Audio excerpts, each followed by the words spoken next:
Our fourth presentation this morning will be from Professor Jeffrey Hart of the Political Science Department at Indiana University, focusing on the flat panel display industry, one particular industry here in China. Thank you.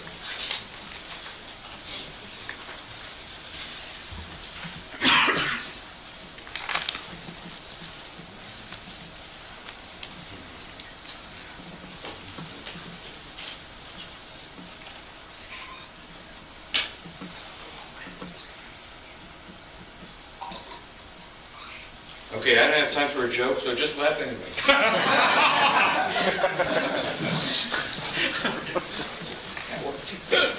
Okay. I'm going to talk about the flat panel display industry and where China may be in it. I would love to have some Chinese collaborators because I did research on the United States, Western Europe, Japan, Korea and Taiwan, and the Taiwanese province of China. And so now I need collaborators to study the Chinese fate. So what this talk is about is China's entry into this very important, very big, very lucrative in some respects, although very competitive industry, and some of the issues that may come up for China as it develops its own approach to entering this industry. This is a big industry, so this is a chart about the total market for displays, which includes CRTs, cathode ray tubes, plasma displays, and all those things on the right side. You can see that liquid crystal displays have become the biggest part of the display industry. Although we now have these AM OLEDs, the active matrix organic light emitting diodes that you have in your smartphones. Those are important, and there are many commonalities between LCD technology and AM OLED.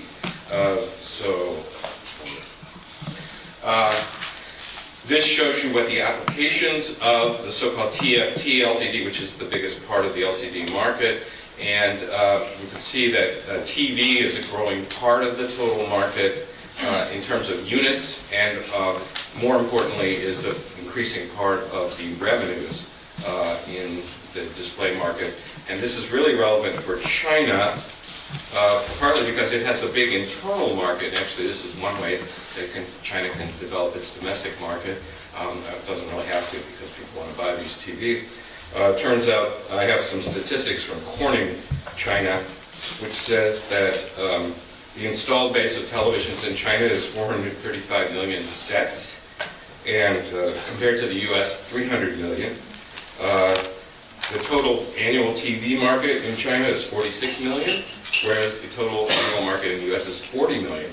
So you don't have to wait for China to overtake the U.S. in the TV market.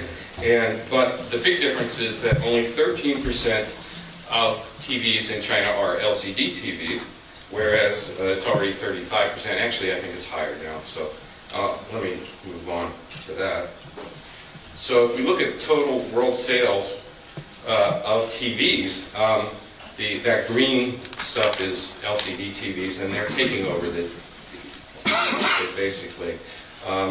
So plasma displays are growing a little bit, but not nearly as fast as LCD.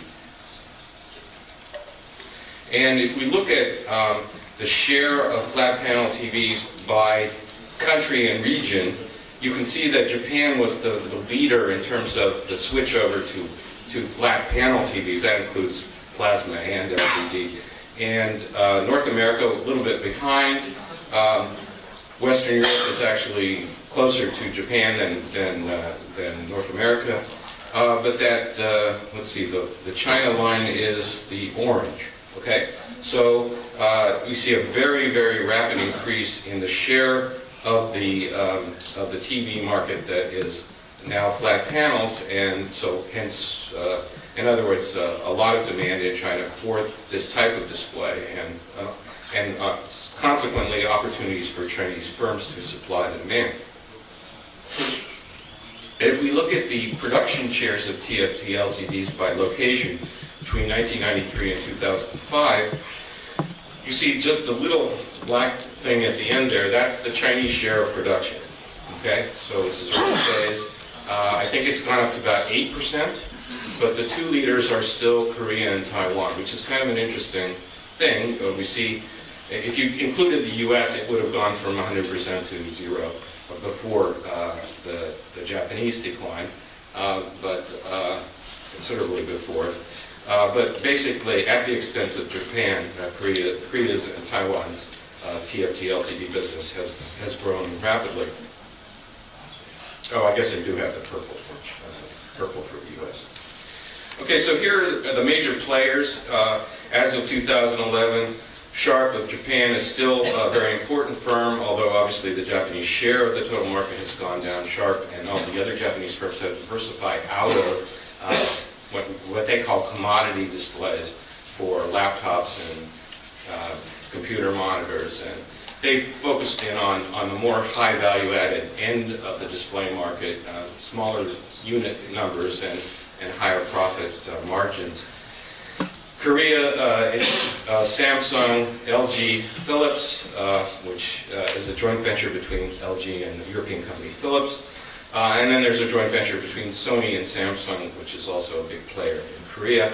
In Taiwan, we have AU Optronics, or AU Chimei Optoelectronics, CMO, Hanstar, Quanta Display, and Chunghwa Picture Tubes, also called CPT. In the U.S., there's no major manufacturer of TLCD. In China now we have at least 4 firms entering the market: Beijing Orient Electronics, or BOE, Tianma, which I guess is here, right? Shanghai. TCL Huaxing, and CEC Panda. I will talk about that a little bit more. I did want to talk about the fact that this is a generation-driven industry technologically. The mother glass, the glass on which you deposit displays, keeps getting bigger and bigger. We're now in generation 8 and 9. In generation 7, it was almost a 2 meter by 2 meter. Now they're just a little bit bigger. And the idea of having a bigger mother glass is to be able to make multiple displays. And in this case, if you're doing 50-inch LCD TVs, you want to have a really big mother glass to make multiple TV displays on. And I'll actually... Well, okay, here's the generation 7 to 8 TFT plant, and this is the LG plant in Paju in South Korea. This is what they look like. They're like, I consider them to be kind of like cathedrals. Factory cathedrals. This one cost $3 billion. And you have one in China. There's a generation 8.5 plant in Shenzhen, TCL Huaxing. You also have a generation 7.5 plant, which is actually an AUO plant in Jiangsu province. But the other Chinese plants are mostly earlier generation plants. And that could be a problem because if you look at what is the generation for the plant that sells different types of displays, you can see that it helps to have a later generation plant to sell more LCD TVs competitively.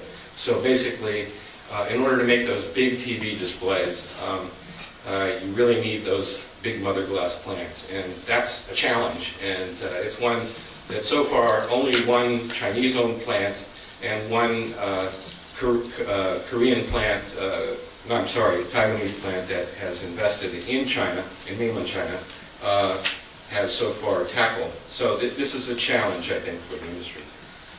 That's a picture of what a big panel. This is generation 6, so that's not 2 meters by 2 meters yet. But you can imagine the difficulties of handling that huge piece of glass. And also, you don't want to have a bad result for a huge piece of glass like that.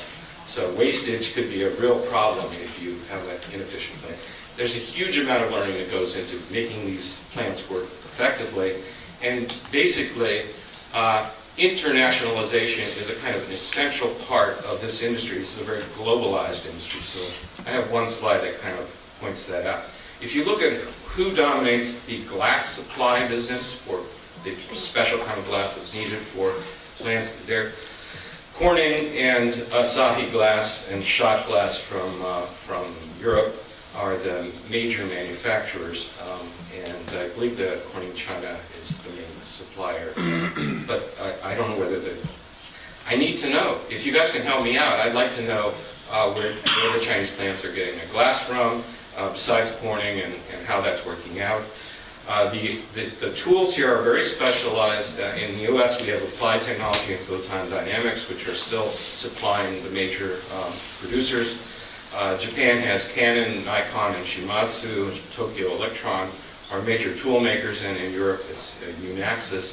Anyway, none of these firms could remain internationally competitive without working with these suppliers and materials firms. So, by its very nature, this industry requires that the successful players have a kind of international outlook and a willingness to cooperate with other countries. So, to summarize, China is the latest country to enter the market for TFT LCD displays. Korean and Taiwanese firms are the market leaders. Chinese firms have not invested heavily in the latest generation plants, but are on the edge of doing so, and I think they will. I don't see any reason why they won't. There are difficulties that have to be overcome, and so one problem could be too much confidence in your own ability. And we have this problem too. We have a not invented here problem in American firms, and we have sort of what we call economic nationalism. And economic nationalism is like the bane of competitiveness in this particular industry. The firm that impressed us the most in our field research was LG. LG had no not invented here at all. Very cosmopolitan. We're reaching out to everybody in order to get the best stuff and to do it at the most cost-effective way. So my conclusion is all TFT LCD firms must work with world-class producers of materials and manufacturing equipment to be competitive, and more importantly, they have to work with their end customers to produce the kinds of displays that they want. Some of these firms produce final products, but many of them, actually one of the things I noticed about the Chinese firms was that big integrated firms were getting involved in the manufacturing of TFT LCD panels, and that may not necessarily be a good strategy. You might want to at least have those divisions act like merchant firms trying to be competitive with other flat panel producers regardless of the end customer. Anyway, just to finish up with another ad, I am the North American editor of the International Journal of Digital Television. I have these little cards to give out. We need manuscripts. If anybody here is doing research on digital TV in China or anywhere else in the world, please send us manuscripts. And also, I'm on the editorial board of the Journal of Information Technology and Politics, and so if you're working in that area, I know somebody's doing something on digital divide. So again, I'm soliciting manuscripts. Thank you very much.